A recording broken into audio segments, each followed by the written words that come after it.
ഈശോ മിശിഹായ്ക്ക് സ്തുതിയായിരിക്കട്ടെ. അഭ്യന്തര കർമ്മ്യത്തിന്റെ മറ്റൊരു വിചിന്തനത്തിലേക്ക് സ്വാഗതം. അഭ്യന്തര കർമ്മ്യത്തിൽ ഒന്നാം സദനത്തിൽ അമ്മ ത്രേസ്യ പങ്കുവച്ച ചില ചിന്തകൾ നമ്മൾ വിചിന്തനം ചെയ്യുകയായിരുന്നു. ഒന്നാം സദനം എന്ന് പറയുന്നത് അത് ആത്മജ്ഞാനത്തിന്റെ സദനമാണ്. ഒന്നാം സദനത്തിൽ ആണ് പ്രാർത്ഥന എന്ന കവാടത്തിലൂടെ നാം ഈ അഭ്യന്തര കർമ്മ്യത്തിലേക്ക് പ്രവേശിക്കുന്നത്. അത് അഭ്യന്തര കർമ്മ്യത്തിന്റെ കവാടമാണ്, ഒന്നാം സ്ഥാനത്തിന്റെ കവാടമാണ്. ഈ പ്രാർത്ഥന എന്താണ് നാം കണ്ടു. ഇത് വാചിക പ്രാർത്ഥനയല്ല, ദൈവവും ആത്മാവും തമ്മിലുള്ള ഹൃദയത്തോട് സംവദിക്കുന്ന പ്രാർത്ഥനയാണ്. ഈ പ്രാർത്ഥന എന്ന് പറയുന്നത് ഇത് അമ്മ ത്രേസ്യയുടെ കണ്ടുപിടുത്തമൊന്നുമല്ല. ഈശോയും പിതാവായ ദൈവവുമായിട്ട് പ്രാർത്ഥിച്ചിരുന്നത് ഈ പ്രാർത്ഥന തന്നെയാണ്. ഈശോ പ്രാർത്ഥിച്ചപ്പോൾ മറ്റു ശിഷ്യന്മാർ വന്നിട്ട് ഈശോയോട് പറയുന്നു, കർത്താവേ, യോഹന്നാൻ തങ്ങളുടെ ശിഷ്യന്മാരെ പ്രാർത്ഥിക്കുവാൻ പഠിപ്പിച്ചതുപോലെ ഞങ്ങളെയും പ്രാർത്ഥിക്കുവാൻ പഠിപ്പിക്കണമേ എന്ന്. ശരിക്കും അവർക്ക് പ്രാർത്ഥിക്കാൻ അറിയാമായിരുന്നു. അവർ പ്രാർത്ഥിച്ചിരുന്നു ശിഷ്യന്മാർ. കാരണം ശിഷ്യന്മാരെല്ലാം അവർ യഹൂദരായിരുന്നു, അവർ പ്രാർത്ഥിച്ചിരുന്നു. പിന്നെ എന്തുകൊണ്ടാണ് അവർ ഈശോയോട് ചോദിച്ചത്, യോഹന്നാൻ തന്റെ ശിഷ്യന്മാരെ പ്രാർത്ഥിക്കാൻ പഠിപ്പിച്ചതുപോലെ ഞങ്ങളെയും പ്രാർത്ഥിക്കുവാൻ പഠിപ്പിക്കണമെന്ന്? ഈശോയുടെ പ്രാർത്ഥനയിൽ അവർ അന്ന് വരെ കണ്ട അവരുടെ പ്രാർത്ഥനകളിൽ നിന്നും ഒരു വ്യത്യസ്തത അവർക്ക് അനുഭവപ്പെട്ടു. അവരെങ്ങനെയാണ്? അവർ സ്നേഹോളിൽ പോയി സങ്കീർത്തന പുസ്തകം തുറന്നു വെക്കുന്നു.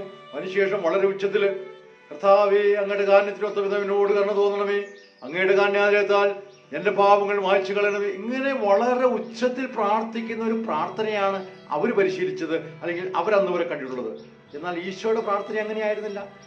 പിതാവായ ദൈവത്തോട് ആവാ പിതാവേ എന്ന് വിളിച്ചുകൊണ്ട് തന്നോട് ചേർന്ന് നിൽക്കുന്ന, തൻ്റെ അടുത്ത് നിൽക്കുന്ന ആ പിതാവിനോട് ഹൃദയത്തോട് സംവദിക്കുന്ന ഒരു പ്രാർത്ഥന. ആ പ്രാർത്ഥനയാണ് ഈശോയുടെ പ്രാർത്ഥന. അതാണ് അമ്മ ത്രേസ്യ നമ്മളെ ഈ പ്രാർത്ഥിക്കുവാനായിട്ട് പരിശീലിപ്പിക്കുന്നത്. അമ്മ ത്രേസ്യ പറയുന്നു, എനിക്ക് വാചിക പ്രാർത്ഥനയും മാനസിക പ്രാർത്ഥനയും തമ്മിൽ വേർതിരിക്കാൻ സാധിക്കില്ല. അതായത് നാം വാചിക പ്രാർത്ഥന ചെല്ലുമ്പോഴും നമുക്ക് നല്ല അവബോധം ഉണ്ടായിരിക്കണം. അമ്മ ത്രേസ്യ പറയുന്നു, വാചിക പ്രാർത്ഥന ചെല്ലുമ്പോൾ ഞാൻ ആരാണ്, ആരോടാണ് ഞാൻ സംസാരിക്കുന്നത്, എന്താണ് ഞാൻ പറയുന്നത് എന്നെനിക്ക് നല്ല ബോധ്യമില്ലാതെ എത്ര വേഗത്തിൽ ഞാൻ അധരങ്ങൾ ചലിപ്പിച്ചാലും എനിക്കതിനെ പ്രാർത്ഥന എന്ന് വിളിക്കാൻ സാധിക്കില്ല എന്ന്.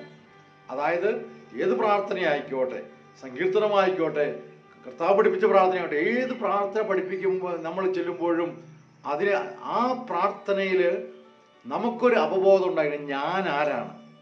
ഞാനൊരു ബലഹീനനായിട്ടുള്ള ഒരു മനുഷ്യനാണ്. കർത്താവ് ദൈവത്തിന്റെ സൃഷ്ടിയാണ്. ഒത്തിരിയേറെ കുറവുകളും കുറ്റങ്ങളും എല്ലാം ഉള്ള ഒരു വ്യക്തിയാണ് ഞാൻ. ആരോടാണ് ഞാൻ സംസാരിക്കുന്നത്? പിതാവായ ദൈവത്തോട്. എന്നെ സൃഷ്ടിക്കുകയും പരിപാലിക്കുകയും ഓരോ നിമിഷവും എന്നെ മനസ്സിലാക്കുന്ന, എനിക്ക് വേണ്ടതെല്ലാം നൽകുന്ന എൻ്റെ തമ്പുരാനോട്.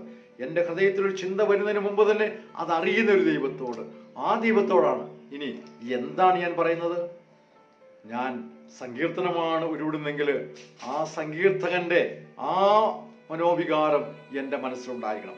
കർത്തൃപ്രാർത്ഥനയാണ് ഞാൻ ചെല്ലുന്നതെങ്കിൽ ആ കർത്തൃപ്രാർത്ഥനയുടെ ഓരോ വാക്കും ഞാൻ ധ്യാനിച്ചുകൊണ്ട് ചെല്ലണം. നമ്മൾ സ്വർഗ്ഗസ്നായ പിതാവേ എന്നുള്ള പ്രാർത്ഥന ചെല്ലുമ്പോൾ നമുക്ക് എത്ര സമയം വേണം? ഞാൻ പലപ്പോഴും ഈ മീഡിയയിലൂടെ പ്രാർത്ഥിക്കുമ്പോൾ ഞാൻ നോക്കാറുണ്ട്, 15 സെക്കൻഡ് അല്ലെങ്കിൽ മാക്സിമം 20 സെക്കൻഡ്. 15-20 സെക്കൻഡ് മതി നമുക്ക് സ്വർഗ്ഗസ്നായ പിതാവേ എന്ന് പ്രാർത്ഥന ചെല്ലാനായിട്ട്. പക്ഷേ അമ്മ ത്രേസ്യ ആ പ്രാർത്ഥന ചൊല്ലിയപ്പോൾ അത് സുഹൃത സരണി എന്ന പുസ്തകത്തിന്റെ 28-ാമത്തെ അധ്യായം മുതൽ 42-ാമത്തെ അധ്യായം വരെ ഏതാണ്ട് 14 അധ്യായങ്ങളാണ് ആ സ്വർഗ്ഗസ്നായ പിതാവേ എന്ന പ്രാർത്ഥന വിചിന്തനം ചെയ്തുകൊണ്ട് അമ്മ ത്രേസ്യ ചൊല്ലിയത്.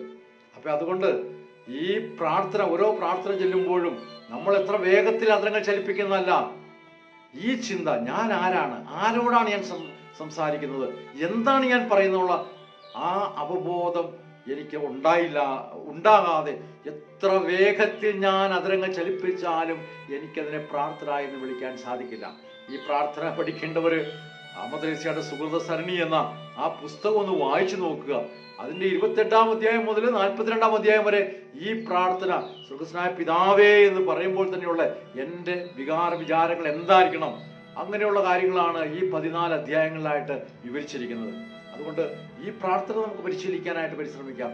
നമ്മൾ ഈ വാചിക പ്രാർത്ഥന ചെല്ലുമ്പോഴും അത് മാനസിക പ്രാർത്ഥനയായിട്ട് നമുക്ക് രൂപാന്തരപ്പെടുത്തി അത് പ്രാർത്ഥിക്കുവാനായിട്ട് നമുക്ക് സാധിക്കണം.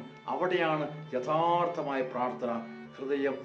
ഹൃദയത്തോട് സംവദിക്കുന്ന ദൈവവും ആത്മാവും തമ്മിലുള്ള ആ ആത്മബന്ധത്തിന്റെ ആ ഒരു പങ്കുചേരല് അല്ലെങ്കിൽ ആ പങ്കുവെക്കല്, അതാണ് പ്രാർത്ഥന. സർവശക്തനായ ദൈവം പിതാവും പുത്രനും പരിശുദ്ധാത്മാവും നിങ്ങളെ അനുഗ്രഹിക്കട്ടെ. ആമേൻ.